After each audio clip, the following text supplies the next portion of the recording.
تو اجتہاد وقتی طور کے لیے ہوتا ہے، اگر اس کے بعد قرآن اور حدیث کوئی آیت سامنے آ جائے یا کوئی حدیث سامنے آ جائے تو اس مسئلے کو چھوڑ دینا پڑے گا. یہ ہے اجتہاد کی حقیقت. میں اس پر ایک واقعہ آپ کے سامنے بیان کروں.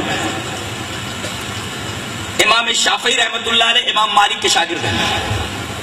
غور سے سنیے، البدایہ والنہایہ میں ایک واقعہ بیان کیا گیا ہے کہ امام شافعی رحمۃ اللہ علیہ امام مالک کے شاگرد ہیں. امام مالک استاذ ہیں.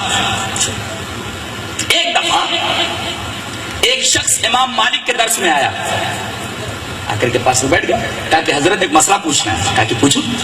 کہا کہ حضرت میرے پاس ایک طوطی تھی اور ایک خریدار آیا. میں نے اس سے یہ کہا کہ میری یہ طوطی ہے جو برابر بولتی رہتی ہے، اگر ایسا نہ ہو تو میری بیوی پر طلاق.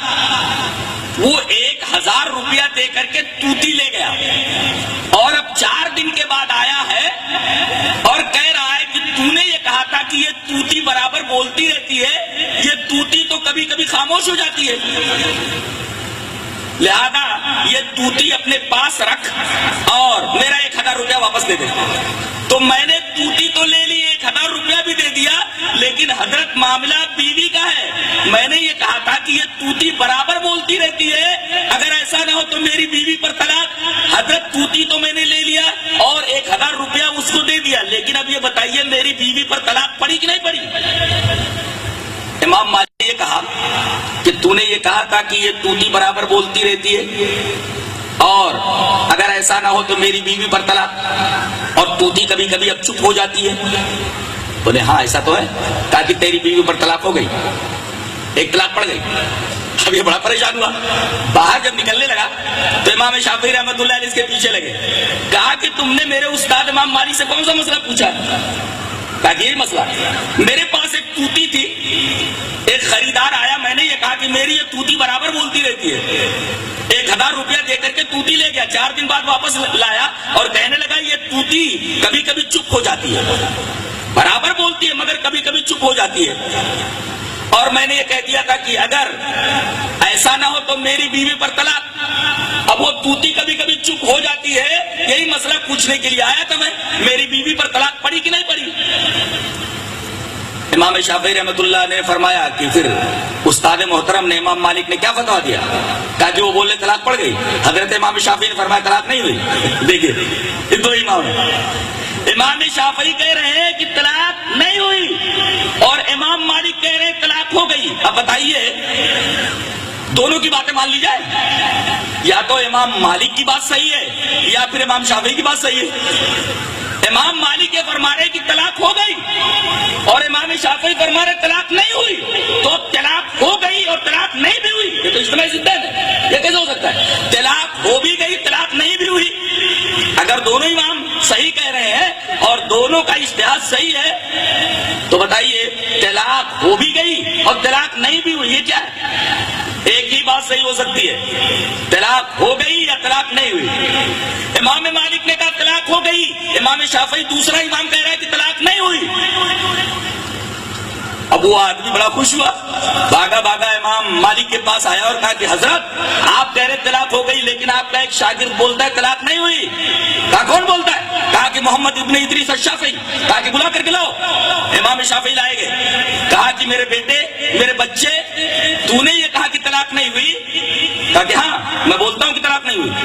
کہا کہ تیرے پاس دلیل کیا ہے طلاق نہ ہونے کی؟ حضرت نے فرمایا کہ میرے پاس ایک حدیث ہے.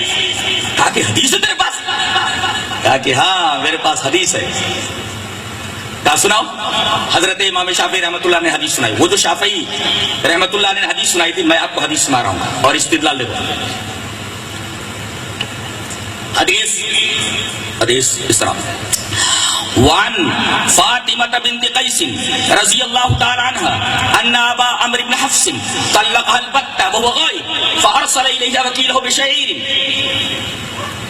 فسخطته فقال والله ما لك علينا من شيء. فجاءت رسول اللہ صلی اللہ علیہ وسلم فذكرت ذلك له فقال ليس لك عليه نفقة فأمرها أن تعتد في بيت أم شريك ثم قال تلك امرأة يغشى أصحابي فاعتدي عند ابن أم مكتوم فإنه رجل أعمى لتضعين ثيابك فلما حللت فآذنيني فلما حللت ذكرت ذلك أن أبا جهم أن معاوية بن أبي سفيان وأبا جهم خطباني فقال رسول الله صلى الله عليه وسلم أما أبو جهم فلا يضع عصاه عن عاتقه وأما معاوية فصعلوك لا مال له انكحي أسامة بن زيد فكرهته ثم قال انكحي أسامة فنكحته فجعل الله فيه خيرا اغتبت رواه مسلم فی کتاب الطلاق. حضرت امام مسلم اس پوری حدیث کو ایسے ہی کتاب الطلاق کے اندر لائے. آپ ٹیلی کر لو کہیں ادھر ادھر حدیث کے ایک لفظ میں فرق نہیں پائیں گے. حضرت فاطمہ بنت قیس فرماتی ہے کہ میرے شوہر نے ابو عمر حفص نے مجھے طلاق بتہ دے دی, 2 طلاقیں دے دی, اس کے بعد تیسری طلاق وکیل کے ذریعے بھیجا اور ساتھ ساتھ میں تھوڑا جو بھیجا. کہتی ہے کہ میں نے جو دیکھا تو میرا پارا چڑھ گیا. میں نے کہا کہ یہ آدمی میرے ساتھ اتنے دنوں تک میرا شوہر بن کر کے رہا, اب طلاق اس نے تیسری دے دی, تھوڑا سا جو بھیجا ہے, میں یہ جو نہیں لیتی اور بھی کچھ لوں گی. تو وہ بولنے لگا, آدمی جو وکیل تھا اس نے کہا کہ تیرا ہمارے اوپر کچھ بھی نہیں ہے, تینوں طلاق ہو گئی, اب تیرا کوئی حق ہمارے اوپر نہیں بنتا, تیرے شوہر کے اوپر تیرا کوئی حق نہیں ہے. یہ بھاگی بھاگی نبی کریم صلی اللہ علیہ وسلم کے پاس آئی اور کہا کہ اللہ کے رسول میرے شوہر نے 2 طلاقیں خود دی اور تیسرا اپنے وکیل کے ذریعے بھیجا, تیسری طلاق, اور تھوڑا سا جو بھیجا ہے. اللہ کے رسول مجھے کچھ اور چاہیے. نبی نے فرمایا کہ تیرے شوہر کے اوپر تیرا کوئی اب حق نہیں ہے اور کوئی نفقہ نہیں ہے, کوئی خرچ وہ نہیں دے گا. اور پھر آپ نے یہ فرمایا کہ جا اب عدت گزار لے 3 حیض. ایک عورت ہے ام شریک, بڑی فیاض خاتون ہے, ان کے ہاں جا کر کے تو عدت گزار لے. جب وہ چلنے لگی تو آپ نے فرمایا سنو, یہ جس عورت کے ہاں میں نے عدت گزارنے کے لیے کہا تھا وہاں تو میرے بہت سارے صحابہ آتے جاتے رہتے, ٹھیک ہے عمران بن یقشا صحابی, میرے بہت سارے صحابہ آتے جاتے رہتے, بے پردگی ہے وہاں, تو ایسا کرو تم ایک اندھے صحابی ہے رجل اعمی عبداللہ ابن ام مکتوم, تم ان کے ہاں عدت گزار لو. اگر اتفاق سے تم کپڑے بدل رہی ہوگی, اگر وہ سامنے آ جائے تو چونکہ وہ اندھے صحابی ہے تو زیادہ کوئی مسئلہ پیدا نہیں ہوگا, اور جب تم حلال ہو جاؤ تو پھر مجھے بتانا. جب یہ حلال ہو گئی تو نبی کریم صلی اللہ علیہ وسلم کے پاس آئیں گے 3 مہینے بعد, کہا کہ اللہ کے رسول میں حلال ہو گئی اور مجھے 2 آدمیوں نے پیغام نکاح دیا ہے. کون؟ ایک تو ابو جہم ہے اور دوسرے معاویہ ابن ابی سفیان ہے. تو آپ نے فرمایا ان 2 آدمیوں نے تجھے پیغام نکاح دیا ہے؟ بولے ہاں. آپ نے فرمایا کہ معاویہ ابن ابی سفیان تو سولوک ہے, فقیر ہے, غریب آدمی ہے, لا مال لہو, ان کے پاس مال وغیرہ نہیں ہے. اس سے ایک نکتہ معلوم ہوا کہ لڑکی کو کم سے کم ایسے لڑکے کے حبال عقد میں دینا چاہیے, ایسے لڑکے سے شادی کرنی چاہیے کہ کم سے کم کھلا پلا لے. آپ نے فرمایا کہ یہ معاویہ ابن ابی سفیان یہ تو فقیر آدمی ہے, لا مال لہو, ان کے پاس کوئی مال نہیں ہے, کھلا پلا نہیں پائے گا. اور یہ ابو جہم یہ تو اپنی لاٹھی اپنے کندھے سے اتارتا ہی نہیں, فلا یضع عصاہ عن عاتقہ, وہ اپنی لاٹھی اپنے کندھے سے اتارتا ہی نہیں. تم ایسا کرو اسامہ ابن زید سے نکاح کر لو. کہہ رہی کہ پہلے مجھے پسند نہیں آیا, لیکن آپ نے پھر فرمایا ان کہ اسامہ سے نکاح کر لو. کہتی ہے کہ میں نے نکاح کر لیا نبی کریم صلی اللہ علیہ وسلم کے مشورے سے, تو اللہ نے اتنا بہترین جوڑا ہم لوگوں کو بنایا کہ عورتیں رشک کرتی تھی. حضرت امام شافعی نے فرمایا کہ یہاں دیکھیے اللہ کے رسول نے ابو جہم کے بارے میں فرمایا فلا یضع عصاہ عن عاتقہ, وہ اپنا ڈنڈا اپنا سوٹا, یعنی عورتوں کو بہت مارتا ہے, اپنا سوٹا اپنا ڈنڈا اپنے کندھے سے اتارتا ہی نہیں. اتارتا ہی نہیں کیا مطلب؟ وضو بناتے تب اتار دیتے ہیں, نماز پڑھتے تو اتار دیتے ہیں, کوئی اور کام کرتے تو اتار دیتے ہیں, یعنی کثرت سے وہ اپنی لاٹھی کو اپنے کندھے کے اوپر رکھتے ہیں لیکن کبھی کبھی اتار دیتے ہیں. تو اگر ٹوٹی برابر بولتی ہے, کبھی کبھی چپ ہو جاتی ہے, تو کثرت کا اعتبار ہوگا.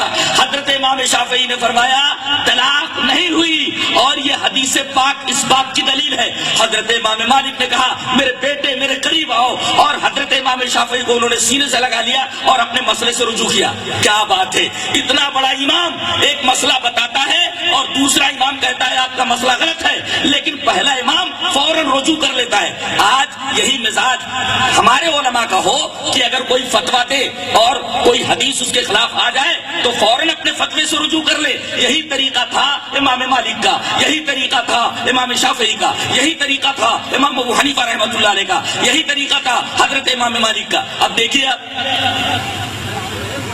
اس سے یہ پتہ چلا کہ اماموں سے غلطی ہو سکتی ہے.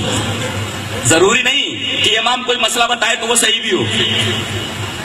کبھی کبھی مسئلہ بتانے میں امام سے غلطی ہو سکتی ہے, تو یہ کہنا کہ سب صحیح ہے ایسا کیسے ہو سکتا ہے؟ امام مالک کہے کہ یہ طلاق ہو گئی, امام شافعی بولے طلاق نہیں ہوئی, تو دونوں باتیں کیسے مان لیں گے؟ ایک ہی صحیح ہوگی نا, یا تو امام مالک کی بات صحیح ہے پھر امام شافعی کی.